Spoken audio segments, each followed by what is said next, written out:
I like to have fun with language, and I also like to have fun with form.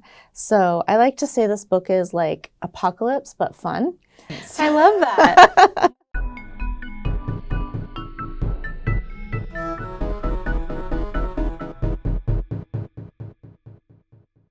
Rain Bomb Anti-Ode. Maybe I'm entitled to every suffering I desire. Who isn't facing a reckoning, thinking about reparations, lighting white candles in the bath on a full moon? I'm tempted to censor the way I talk about spirituality, the way I talk about the science of warming, the way ascension hurts, weaning off nicotine. My middle schooler writes, skateboarding is dope, then crosses out dope to say, very good. Meanwhile, I've kicked the habit of using prison as a metaphor for angst. I know nothing of the panopticon's actual eye. I know about suburbs, wings, and fur, how to peer into the lagoon of the mind for signs. I can Google anything, magic, neglect, metamorphic rock. I could write a mean essay about what it feels like to be trapped by an overwhelming amount of freedom. Licking the mother wound, staring down a bighorn sheep on a cliffside, headed for the bridge to nowhere, doing lion's breath until purple carrots spring from the belly of the riverbed. Steward of extravagant student loans. The energy of my crown, I'll say it, vibrates as I find abundance and a soul full of geese, a leaf, flabbergasting myself with the pleasure of wind chimes. The looking glass celebrates as often as it mourns.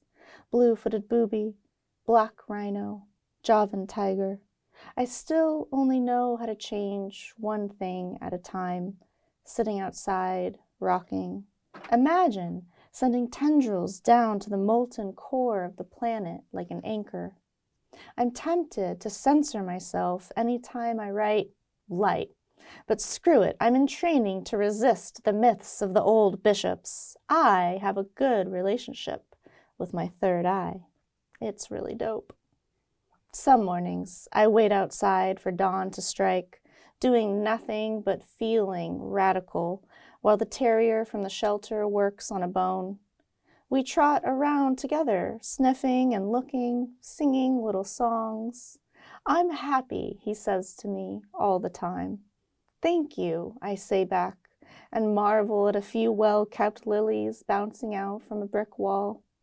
I make a note of hope wherever it sprouts, watching another rain bomb drench Arizona in a matter of seconds.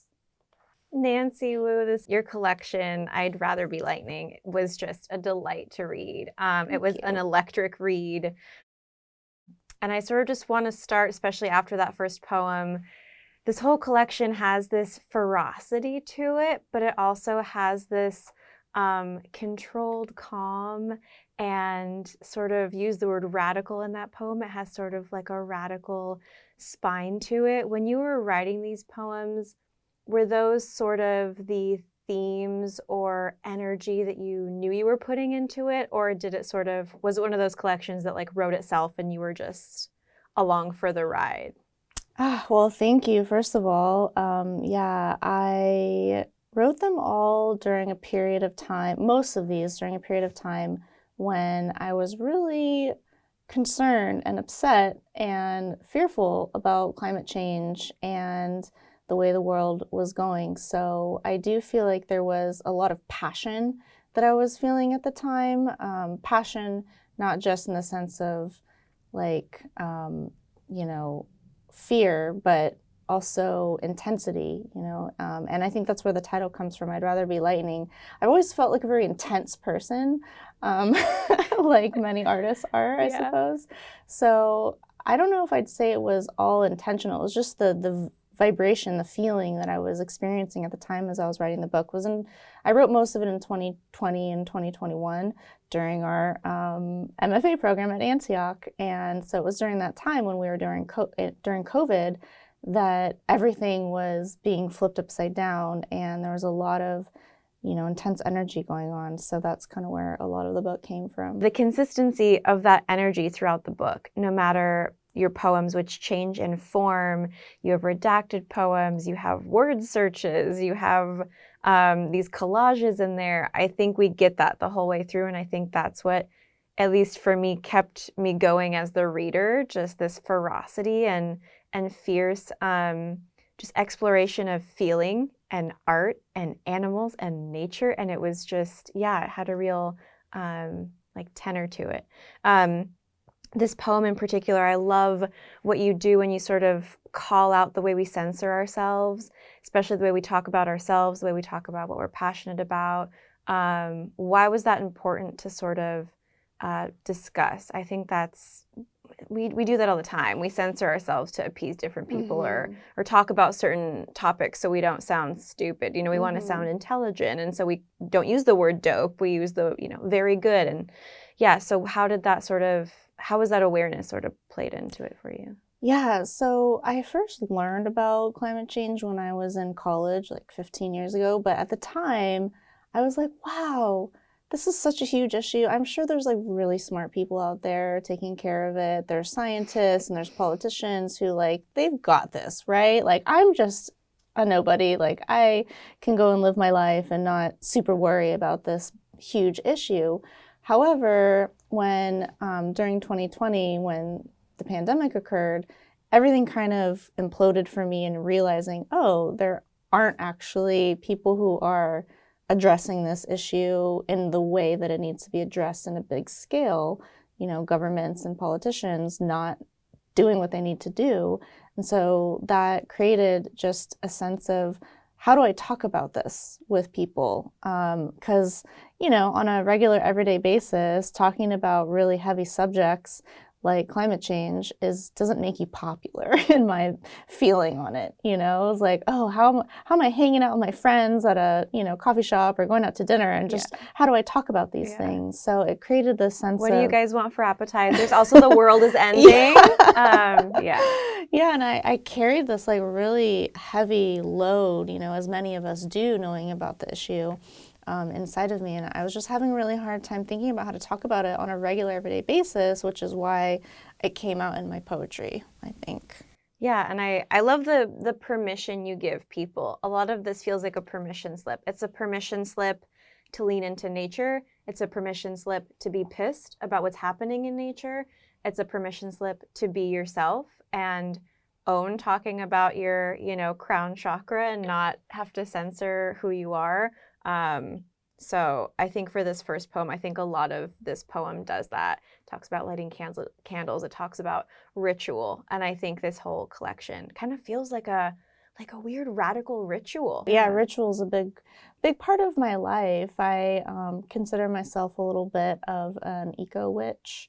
And so it's a funny thing to come out and tell people. It took me a lot of years to be comfortable saying like, oh, my spirituality is being a witch, which doesn't necessarily mean, like, a lot of people think that means like a specific sect of like Wiccanism, which is not how I approach it. It's just, I like to call myself an eco-spiritualist. So I find my spirituality in tune with nature, in tune with the seasons and the full moon. I host a full moon women's circle that I've done for many years, you know. That's amazing. And, this, as you were saying that, I can see this also as radical ecologist spell book. This collection. I love that. There are certain phrases you have in here that sound like a ritualistic spell, and then you also tie it in with this really casual verbiage that's just so fantastic. Naysaying the noise. I haven't found one thing the stars aren't a cure for. Hand me my mountain bag full of ripe plums plummeting from flower bud to boiling pot to jam jar. I count the miles back out to Chaparral, heaving under the weight of my need to see everything and to be seen seeing it. Would I feel less wanderlust if I could scrub off the dead glory of a nation obsessed with itself? Follow me to a hot spring tucked behind some wild grass. Would you like that? I accelerate out to the wilderness, forgetting what I'm supposed to be forgetting, to get absolutely lost in the ridiculous brilliance of an acorn. I have everything I could ever want. And still I wonder how far humanity will go for a profit, whether we will ever find another home like this one, its miraculous blue, its hilarious oxygen. Every cat meme is a metaphor for the existential threat du jour. Somewhere, a teenage girl thinks her ears are too big. And the hawking jays, what I wouldn't even call song, I want to give them to you, their pointy heads and blue breasts flashing. What illusion am I breaking when I say no to the noise? I won't entertain hatred, refuse to listen to vitriolic propaganda. No black bear, no bobcat, no oriole, no waxing moon understands. I just sort of want to start with these 2 lines that you read, which is heaving under the weight of my need to see everything and to be seen seeing it.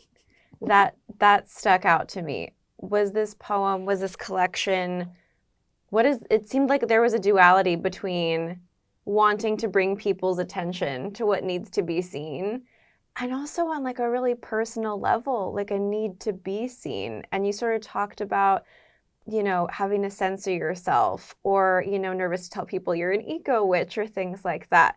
Just what was the duality for you between look at what's going on in the world and also I am a person and sort of hear me roar and this is what's inside of me? Yes, actually, this poem I wrote during 2020 when everything shut down. I'm a very social person, so when everything shut down, me and my partner, he also is a very social person, so when we didn't have those outlets, we went back to nature in a really big way. Like we went camping, hiking, backpacking, and we found our social nature in nature.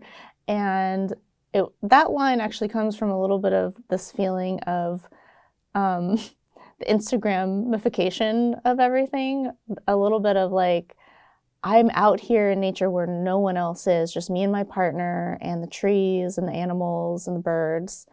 And I want other people to experience that. I want other people to see that. I want to give that to them. It was such a profound experience to be able to be in nature in that way. And also, I think it's a little bit of a tongue-in-cheek of like, I want to Instagram everything so that people can see me doing these wonderful things. Like, look at these great shots, with the... So it's a little bit of that, a little bit of funniness in that. Yeah, I love that. And I just have such respect for how real you are in some of these poems with those lines that I think you could have taken these poems and taken this collection and created sort of this false facade of nature saver lady, but you are just a human with real thoughts and real experiences and real feelings about wanting to be seen and wanting to be heard. And this poem in particular, you have such rich language too. The jam jars and just your imagery is just stellar throughout this entire collection. It's so captivating. Are you a poet who starts with a title, starts with an image, starts with a line, starts with a memory, sort of, and you can do all those things in a collection, but are there a few that are kind of your go-to? So a lot of the times I write in 2 ways. I either attend a workshop where someone gives me a prompt because I am very good at trying to follow directions and like wanting to write a poem based off of that. And there's something about the container of being in a workshop that allows me the freedom to not have to come up with like the starting point on my own. And then when I'm in that mode, I'll usually just start writing and it'll be like discovery for me. I don't really know what I'm going to be writing about. It's like I just open the valve and let my subconscious sort of play out on the page and see where I end up. So that's one way. The other way, a lot of the way that I wrote this book actually is going around in the world. I was listening to a lot of podcasts at the time. I was doing a lot of walking and I would write down lines that I would either overhear or think of myself, but write down like one line or a few lines at a time. And then I would come up with this, I would have a bunch of these lines that I had sort of Frankenstein together or like mishmash together and see how they all fit. I'm always curious, is there a particular podcast or a playlist or an artist or a ritual you have when you go to write, just on that same? I like to light a candle when I'm starting to write. Like I do like to set kind of a sacred space. Sometimes I will set out my candle and my cards, my tarot cards, and use that as sort of a space setting. But I don't really, I don't really have like a specific like go-to artist or no, that's anything great like about that. the tarot cards. I love to know about a poet's process when it comes to also reading their work, because I think one informs the other. It's the early morning periods that are the most lucrative to my writing. There was a period during writing this book when I was waking up around 2 to 4 a.m. every day. Not that I wanted to, but there was just something in me that was jolting me awake, like the unfinished business, like a compulsion to write or to know or to understand something. And that's when I would wake up. And this is not the actual writing, but I would wake up, light a candle, sit in the dark, just meditate, pray, like be with myself, sometimes pull a spread of cards. And I do feel like that was a big part of my process in writing this book. A lot of these poems came in the 5 o'clock hour. I love that. I feel like we feel that too, that like blue hour. The Line Between, with an epigraph by William Stafford, who says, "Everything is telling one big story.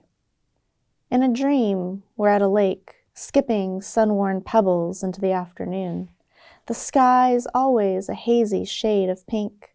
A child and a man glide alongside me. A ruffled white dress trails in the shallows, and no one is mad. A male duck flips underwater, then returns to its mate. Did you see that?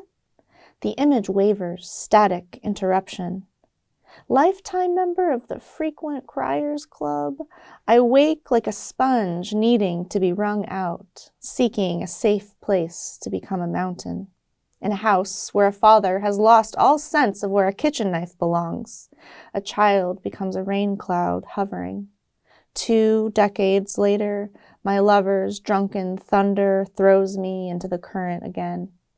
I want to see the world from a different angle, so I become a god of electricity. A panic is nothing but a flurry of neurons. The river flows from the mountain. Whatever we are, we drink from it. At the center is always a lake.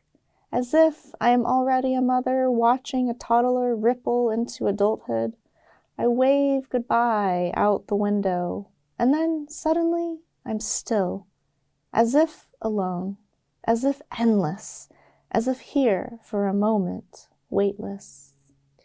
It's hard to say, go back to when you wrote this poem, because it was a few years ago, but was that something that you were consciously aware of when you were writing this poem and other poems? There was this sort of real deep intimacy in talking about moments in memory where the speaker is really present, but then you also sort of go to this other place of expansiveness and nature. And I think that line, so I became a god of electricity.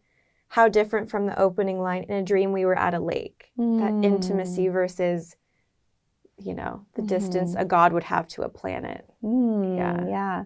Well, that line came about as sort of a response to feeling small, like feeling anxious. I'm a person who tends to have a lot of anxiety, especially when it comes to subjects of like climate change and the world collapsing. So sort of in order to compensate for that feeling of smallness, I wanted to transform that anxiety, which is electrical impulses in the body, into a sense of empowerment. So becoming like, it's like I can just decide, instead of letting this anxiety like control me, what if I became, imagine myself as powerful, as full of agency, as something that can affect the world around me in hopefully a positive way. I think you've achieved it if you aren't aware of that. I think it does have that ability and that reach to sort of empower people to make a change and to become aware. Would you say nature both makes you feel small and really large Absolutely. at the same time? Yes. I remember one time when I was 16, and I remember people like to say that the stars make them feel small. And it always sort of struck me as odd, because when I would sit there as a teenager, sort of in a state of meditation, I actually felt huge. I felt this sense of being one with the stars, of being connected with the stars. So yes, in a lot of ways, we're all so tiny in the grand scheme of things, but in a kind of spiritual way, I feel like we're all also extremely vast and huge beings, you know, made from the same stuff of stars and all of that. Can you sort of speak about your exploration with form in this book? The poems we're taking a look at are somewhat similar in form and just how they look, but like I mentioned earlier, you have word searches, you have redacted erasure poems, you have these collages. Were those sort of your play poems, your fun poems? Were those actually the ones that took the most time? How did those sort of make their way into your collection, making it so just eclectic and fun? I like to have fun with language, and I also like to have fun with form. So I like to say this book is like Apocalypse, but fun. I love that. I love that. That's amazing. Yeah. So I just wanted to have a little bit of experimentalism. Like I remember even when I was young and like when I was a teenager writing poems, I would experiment with like all caps and like weird punctuation and just like see what kind of weird stuff can happen on the page, because I think that's one of the cool things about poetry, different than any kind of, you know, traditional prose writing, is that you can really do a lot of visual, interesting kinds of stuff on the page. End of world postponed. Homo sapiens gather around a fire, grunting. A woman runs through the forest, flash of beads in a dark jungle. We're all in our own dark room, shivering. I hear you, slaps the creeping claws of the abyss back into the sewer. She calls me and says, I don't want to live anymore. I say, I understand the feeling. A baby grows wings in the cold and lifts up to the clouds, thin blanket wrapped around its soft belly. A phone rings and rings and rings. The moon turns on its side, restless. A trail of smoke lingers, sun storming in. I press my hands to the wires, red, blue, black, crossing, uncrossing, fists clumping dirt, squeezing mud like a stress ball. I beep, beep, beep, a message down through the Mariana Trench. The ocean pulses, swell after swell. I want them all to live. I say, I hear you. I think the last two lines of that poem is sort of what we get from the speaker, or if you will say that you are the speaker. As poets, we always, you know, give discretion. The speaker may not be the author, but this whole collection sort of seems to be a, I hear you, I see you, and it's going to be okay, and we're going to be okay. If you can remember writing this poem, what was the goal of that? Were you saying, I hear you to the planet? Were you saying, I hear you to humanity? Were you saying, I hear you to a person? I originally wrote this poem not thinking about the big issues of humanity, but thinking about my friends in my life that I've witnessed struggling. And at the time when I was younger, I was kind of that person who was like, everything's gonna be okay, like, you know, we'll get through this, you know, don't lose hope. And so that was really where the sentiment came from. But then I think when we can apply it to everything else, it's like, yeah, there are so many people, especially doing research about eco-anxiety and eco-grief, there's so many people, especially young people out there, who are struggling with feelings of despair and hopelessness when it comes to thinking about the future and what are our lives going to be like in 20 or 50 years when we may be beyond a stable climate and the luxuries and privileges that we've, you know, experienced for the last, you know, few centuries. So when it comes to that, I also think about the animals. Like, it really, really hurts my heart thinking about extinction and all the animals that are suffering and going extinct because of humanity's irresponsibility with our resources. So that part really, really gets at my heart, because I think they all deserve to live just as much as humans do. Your love for animals is so clear, all animals, and the way that you really see them and don't just see them as other, but you almost have this shared experience. Yeah. I'm like getting emotional because it's... Yeah, so just, I mean, feel free to take a minute, but if you can just sort of touch on just that love and how they sort of have found their way into your work, into this book, into your life. Yeah. What you would encourage maybe other writers, poets to know about their beauty and how they can even, you know, influence you as an artist. And yeah. I think we live in a world that is so anthropocentric and human supremacist that I think about the suffering of animals. Sorry, as something that it's okay to cry. Yeah, I know. I'm a big crier. Like literally a lion. I'm part of the Frequent Criers Club. Please, this is yes. We're hosting you at Frequent I can Criers cry and Club. laugh at the same time. Yes. But you know, it affects me so deeply to think about the habitats being destroyed, and animals that don't face a chance because of humans ruining their environments. In 2020, I was moved enough to do a training with Al Gore's Climate Reality Project, and I watched this video that they showed of a logging company cutting down trees and an orangutan like literally swinging its fists at a logging machine. And it just, they don't have the power. I think that's something you highlight in this collection so beautifully is like you almost give the power back to nature and you almost put yourself and nature on this even playing field because it sort of gives everyone a voice and everyone a purpose. And it sort of does the I hear you to everyone and everything. And I think that's what makes this collection so magical. And thank you for writing it. And thank you.